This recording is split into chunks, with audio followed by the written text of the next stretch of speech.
It does not release you from liability.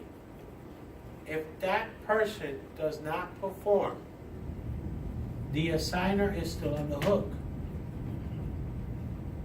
It's not something I usually do. I'd rather have two closings back to back. I'd go to the first closing and then go to another closing. That way I know what's happening and I never have a problem. Because the assigner is ultimately obligated. They're the ones that are originally on the what? Contract. Now, a contract that is void and a contract that is voidable. A void contract is one that's enforceable by law. It violates the operation of law somehow, right? A voidable contract is legal, but one party can revoke it, right? An example of that would be a child and an adult. When the child becomes of legal age, they can disaffirm. They can actually file for and disaffirm from the contract, which would then do what? Release the child from the obligation. The as-is contract. Notice it says, seller and licensee must disclose all known material defects. So under no circumstances can they circumvent the as-is contract and basically say, we don't have to tell you anything. It's mandatory. They must disclose. Notice it says, the seller is not obligated to make any repairs. The buyer may cancel at any point. But let me make a comment. The as-is contract says the seller is not obligated to make repairs. But the seller has one obligation it has to do. It must deliver merchantable title. Right? It must deliver merchantable title. It does have an obligation. To go to a closing, the seller has to prove that the title has no defects. Or it has to take out what? Title insurance. How does it prove it has no defect? It gets an abstract and it gets an attorney's opinion. Or they take out title insurance. But they do have an obligation. Now, the best way to remember this is like this. You will see this on your state exam. You'll see exclusive listing. You'll see exclusive right. I want you to remember when you see the word right, you have the right to get paid. You have the right to get paid no matter who sells. You have the right to get paid no matter who sells. Because this gets confusing really quickly. You have exclusive listing, you got exclusive right. I basically have to trick my brain. This is how I do things. Right? So I trick my brain. I say, okay, I got the right to get paid. So if I see this and this, I know this is my Jerry Maguire. Here, I get paid no matter who sells. The seller does not reserve the right to sell themselves. Up here is a different problem. There's one broker, but the seller reserves to sell it themselves. If they sell it themselves, you make no money. Right? That's why this one, when it says exclusive right, I want you to remember, you have the right to get paid no matter who sells. Okay? Doesn't matter who sells. Under this has to be in writing. This could be verbal. This has to be in writing. Because this basically is talking about your compensation. And the only way you protect yourself is to do what? Put it in writing. Both of these can be put on MLS. Okay? They can be put on the multiple listing service. This is what feeds realtors.com. So when you put in MLS, it goes onto the internet right away. Okay, so here's the option contract.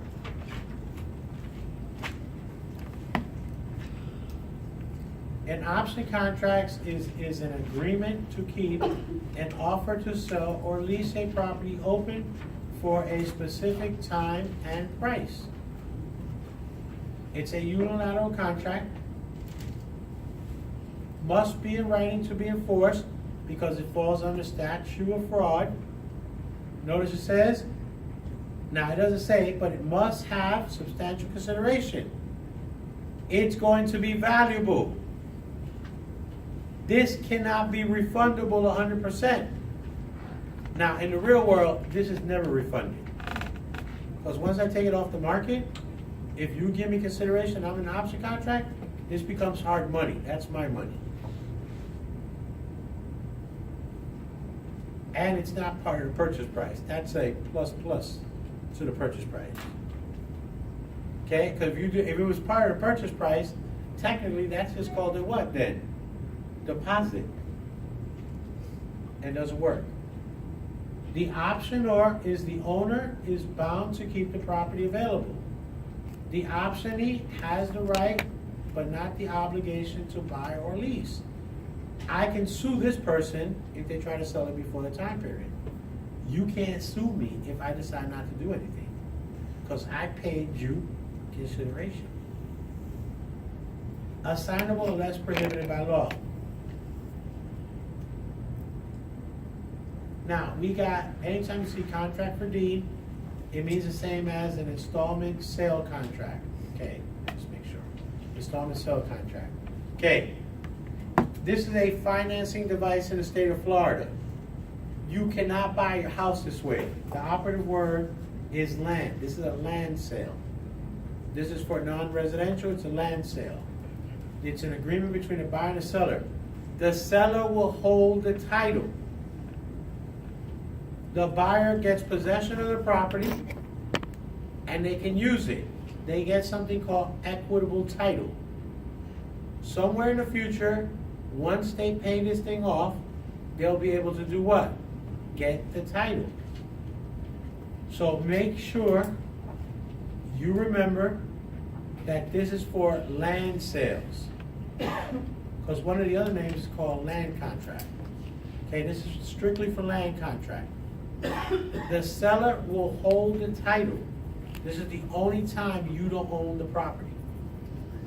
Right? Because everything else in Florida, when do you own your property? Day of closing. Right? You get title, you get possession. Not in this one. Because it's a land sale. Is it hot in here that you fanning yourself? A little bit? You're like the only person hot in here because everybody look like they cool. Sorry. You want me to turn down the AC? No, you good? Okay. Buyer makes installment payments to the seller. Seller conveys title to the buyer after all conditions have been met. That means the last payment's been made. Chapter 12.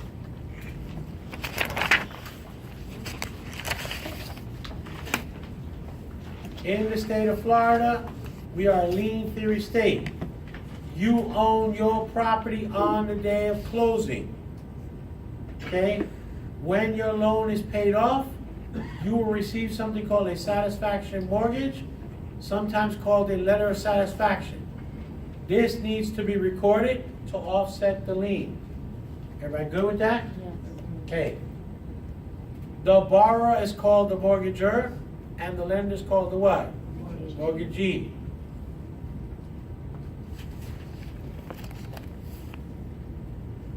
The promissory note is evidence of debt. It is only signed by the borrower. There is no witness. It is not witnessed. If you witness it, it becomes a what? Co-signer. The promissory note states the detail of the loan. So it'll show you loan amount, interest rate, term, amortization schedule. Okay? Satisfaction mortgage. You will receive this 60 days after the loan's been paid off. Okay? Recorded public records to offset the mortgage.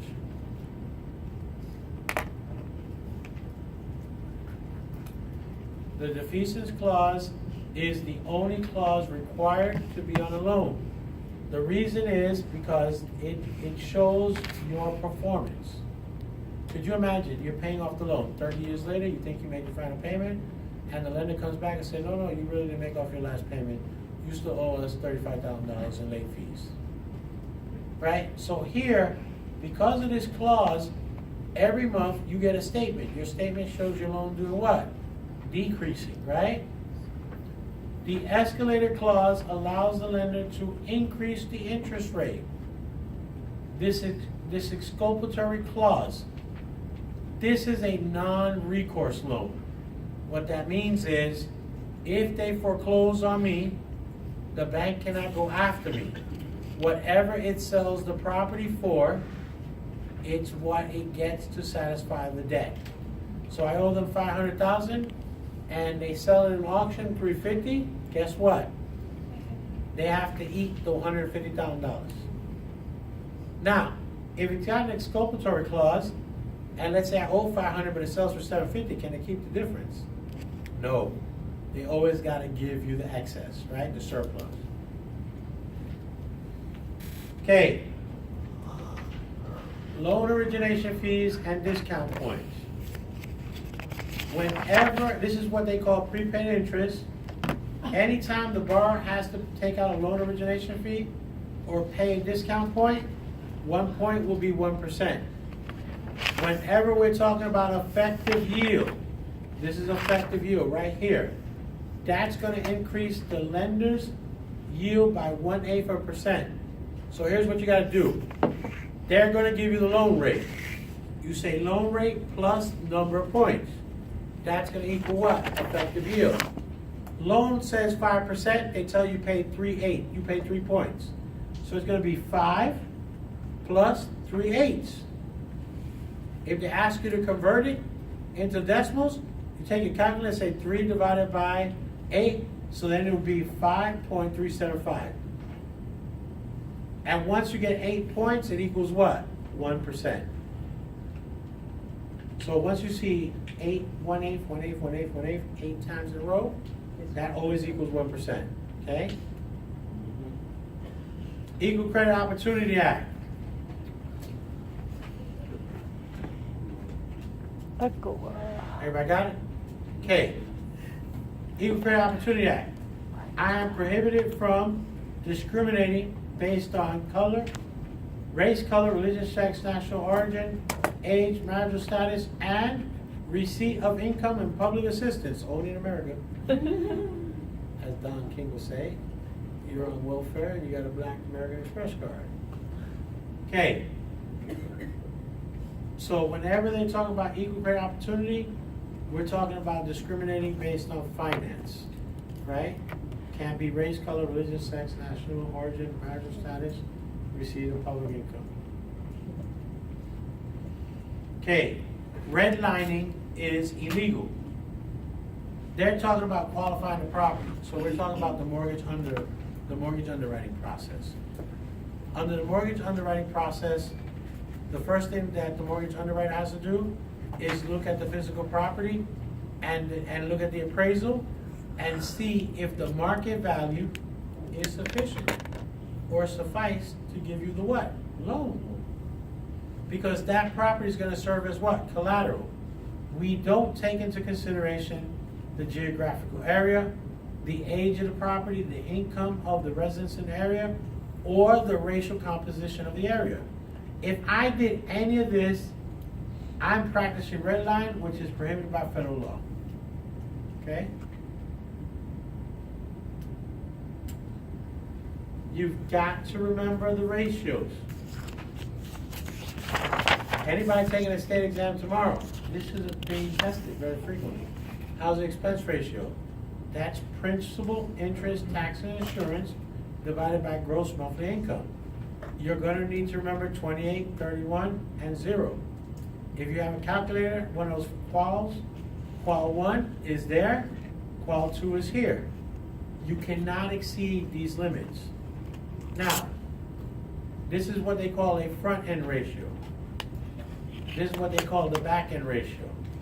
In the back-end ratio, it's principal, interest, tax, and insurance plus all debts divided by gross monthly income. I cannot exceed any of these levels. By the way, if I exceed these levels here and I exceed these levels here, I don't qualify for any loan. If they ask you to solve both, the easiest thing you can do is go here first. Want to know why? Because if I exceed any of these limits, guess what? I don't qualify for a loan. Even if this says okay. All right? Loan to value ratio is the relationship between the loan amount and the selling price, or appraised value, whichever is less. So value is either gonna be the market value or the selling price, whichever is less. Just because you wanna buy a house at 500, but yet the appraiser says 450, the bank's not gonna give you $500,000 loan. Assuming they can give you 100% loan, the maximum they'll give you is what? 450. So you gotta take the lower of the two. Now, if you have 80% loan, how much equity do you have?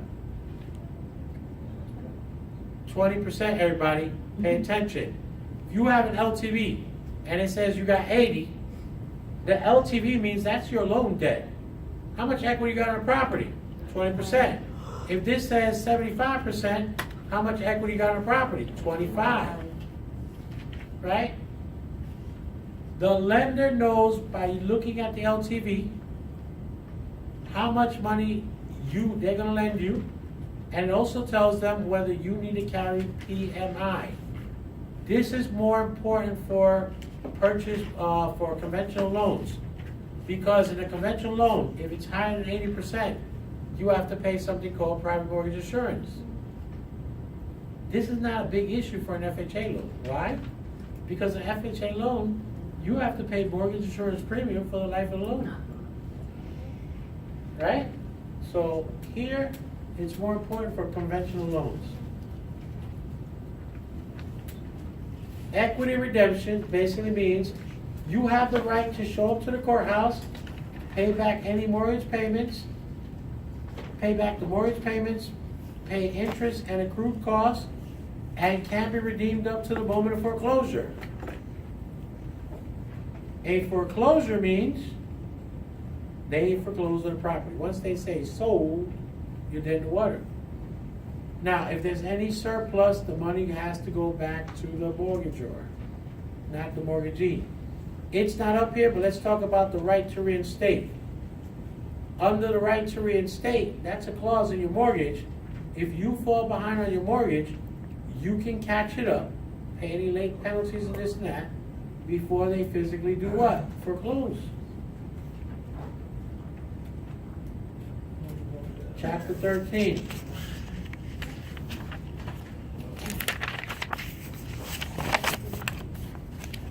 Okay. FHA loans are insured. FHA loans are insured. There is a maximum loan amount based on area. No prepayment penalties. Okay. VA loans are guaranteed. There is no maximum loan amount. There is no prepayment penalty. However, there are conditions. 1, you must have an honorable discharge. 2, you need to get a certificate of eligibility. And 3, it must be owner occupied, meaning you have to live on the premise. Okay? Other than that, not an issue. For everybody taking a test in this class on Sunday, I don't need to come back from war disabled to get this. Anybody qualifies for this. Matter of fact, I'll make a comment. If you died at war, your spouse is entitled to it. If you're declared prisoner of war, POW, or MIA, and legally declared that, your spouse is entitled to your military benefits. Okay? Now, conventional mortgages. Notice they tell you, private mortgage insurance required if the loan is more than 80% of the value. We all know how to do the PIP. I'm not going to waste a lot of time on that. The Federal Reserve manages the monetary policies in 3 ways. It can do so through reserve requirements, okay? That is basically the most abrupt method. Discount rate, they can lower the interest rate they charge to member banks. Least effective. The most effective is called the open market operation. This has a direct and immediate impact to the money supply. Okay, when the money supply gets tight, interest rate does what? Goes up. When the money supply is abundant, guess what? Interest rate goes down. It's got an inverse relationship.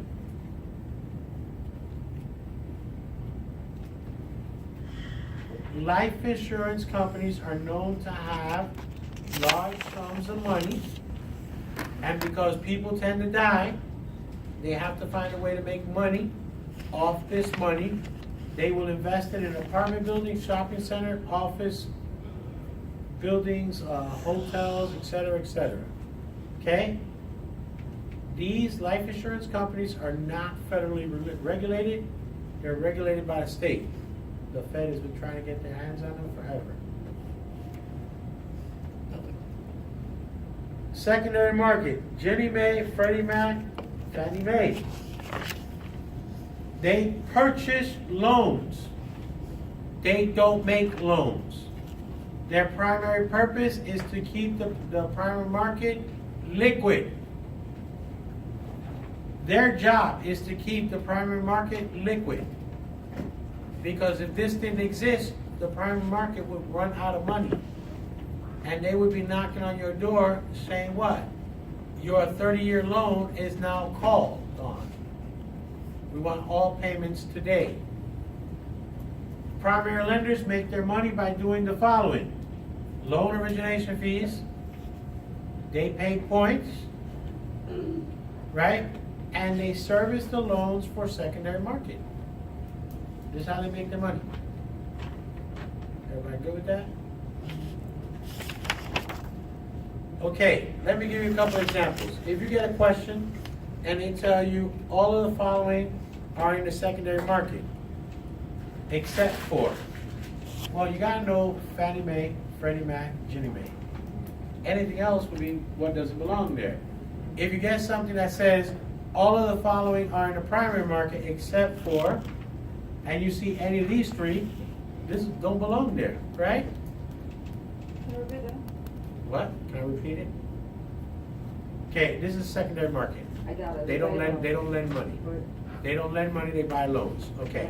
So if you get a question and they say all of the following people are in the secondary market, Fannie Mae, Freddie Mac, Ginnie Mae, and they tell you a savings bank, that's a what? Primary market, right?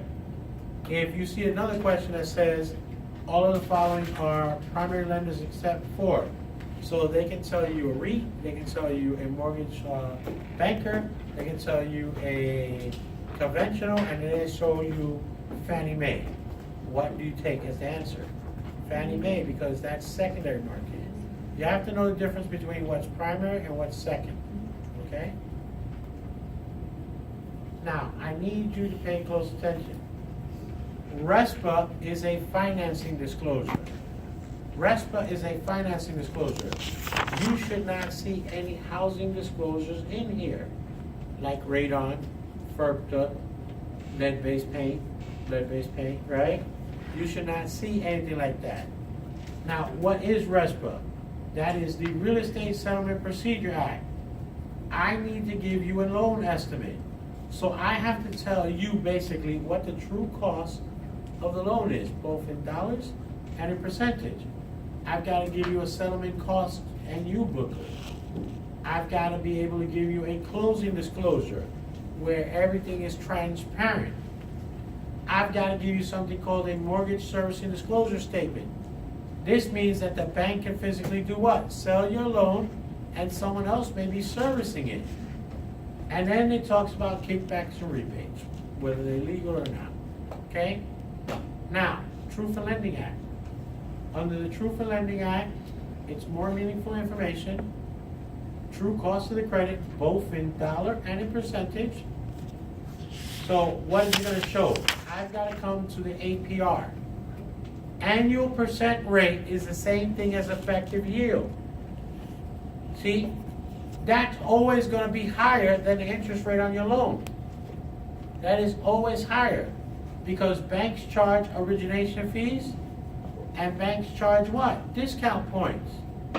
And for everything that you pay, for every point you pay, the effective yield or APR increases by 1/8%. So if you paid 5 points and the rate is 7%, that's gonna be 7 plus 5/8. Okay, and if you have to convert that into a decimal place, you take the 5 divided by 8, and you're gonna get, what I say, 7 plus 6 1/4%. Okay, it's gonna be higher than the loan rate.